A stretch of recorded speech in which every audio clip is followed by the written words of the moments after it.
coming in. And so things pretty much get locked up in a glacier when you turn 65, and then you just whittle away at that glacier until you die. Now, in the United States, our boomers did one thing different from everybody else's boomers. They had kids.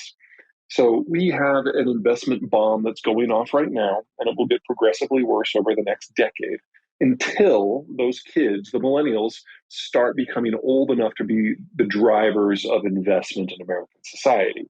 We will get there in the 2040s. Excuse me, we will get there in the mid to late 2030s. So we have a 10 to 15 year gap where we know capital costs are going to be higher, where anything speculative is going to have difficulty attracting money, and it's just going to be rough. There's no way around it. We've known that this was coming since the 60s, and it's finally here. And then the second big piece is everywhere else. Everyone else didn't have a millennial generation. So Gen X is smaller than the boomers. The millennials are smaller than Gen X, and the Zoomers are smaller the millennials are smaller than the Xers. And so for everyone else, this isn't just a period where capital costs go up. This is the cheapest it will ever be for them. And they will never come back to where they have been in the last 60 years, certainly not in our lifetimes. And this is now locked in. This has been locked in for decades. The demographic patterns we're on were established at the end of World War II when the Americans created globalization as a means to fight the Cold War. And everyone moved off the farms into the cities. And on the farms, kids are free labor, so you have a bunch. And in the cities, kids are expensive, so you have fewer of them because adults can do math. 70 years on, it's a very different picture. It's not that we're running out of kids. It's that most of the advanced world ran out of kids 50 years ago. We're now running out of 50-somethings. And there is not an economic model out there to describe or cope with what we're about to experience. So we know that the old models of investment, we know that the old models of economic growth just no longer apply in most of the world. But because of the millennials, we have the most time here. We are aging the most slowly, and we are one of only a very few short list of countries that has the capacity to go back to the old normal if the millennials have enough kids. Verdict is out on that. Capacity to go back to the old normal if the millennials have enough kids. Verdict is out on that. Well, the reason the baby boomer existed was not because of the war per se, but because of the post-war globalized system being formed. We provided everybody with the opportunity to move into, in the United States' case, the suburbs, and have kids. Things like the GI Bill and the Interstate Act allowed people to move from where they had lived to places where the cost of living would be low and incomes could be high. And that is the baby boomer story of the last 70 years. That is why the United States is what it is. Most of the rest of the world, they did the urbanization thing, but they don't have suburbs. And so everyone moved directly into condos. There was never that quarter-acre lot in that yard that allowed you to have lower costs of living and more room for the kids. We can't do that a second time. It's already been done once. Now, we still have the suburbs, so we do know that the rate of birth rate decline in the U.S. is among the lowest in the world, and this is good, but it is still declining. And there's no way around that. Other countries have tried various things to try to get the birth rates up. The Swedes and the French particularly have a cradle-to-job support system for young parents who are raising kids. It does help, but you're talking about an expense on the scale of what we do for our Defense Department. That is not small. You don't turn that on in a year. That is a cultural thing. And even with that, even with Sweden and France having the best demographies in Europe, it's still significantly worse than us. It's not enough, as we've learned. Absolutely. Well, maybe not the same and not quite as bad, probably, but whew. Yeah. So urbanization is what gives you the strong economic growth, the manufacturing jobs, the services jobs, the value added, the higher education. These are all good things. We all agree that these are good things, but it also means you move into a smaller space, and so you have fewer children. Now, in the United States, that process didn't start in 1950. It started in 1800 with the first wave of industrialization.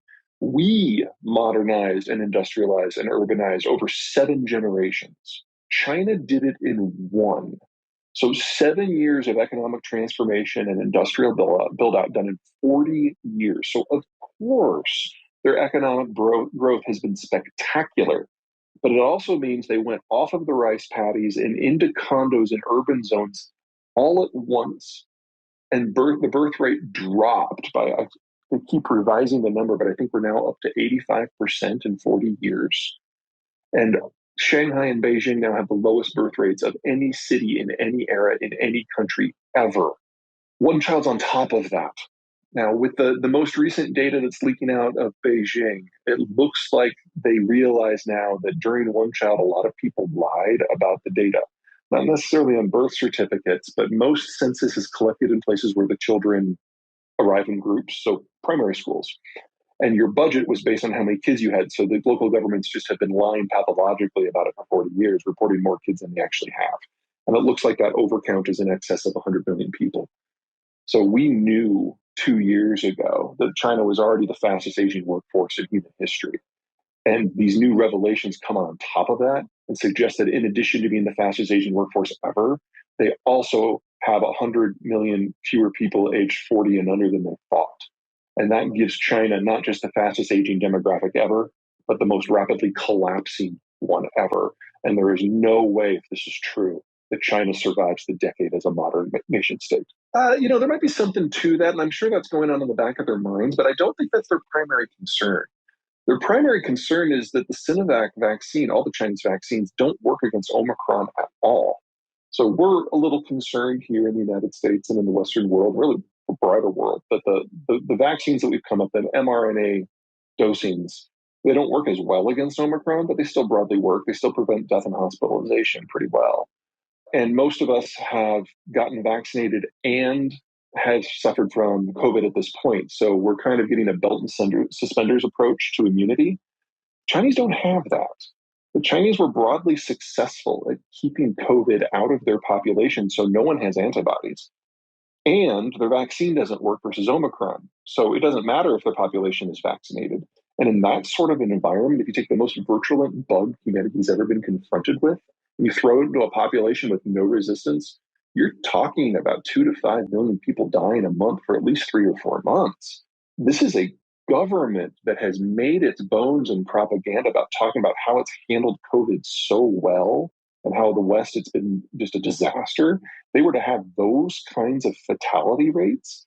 That is a government ending experience. Lockdowns are the only health policy that makes sense in that environment. So they've offered repeatedly. The problem is Chinese propaganda. So if you remember all that crap that came out from the anti-vaxxers about how COVID vaccines would make you magnetic or make you infertile, those originated with the Chinese Communist Party's propaganda arm. So the mRNA variants cannot be used in China because clearly they're dangerous. So in the world before World War II, you had a series of imperial economies that traded as little as they could, and certainly when it came to manufacturers or intermediate products. Because if you lost access to something because of a conflict, even if it wasn't with your trading partner, that was it. You're out of luck.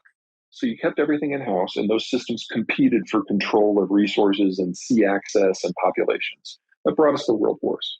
So at the end of the wars, the Americans decided to try something different.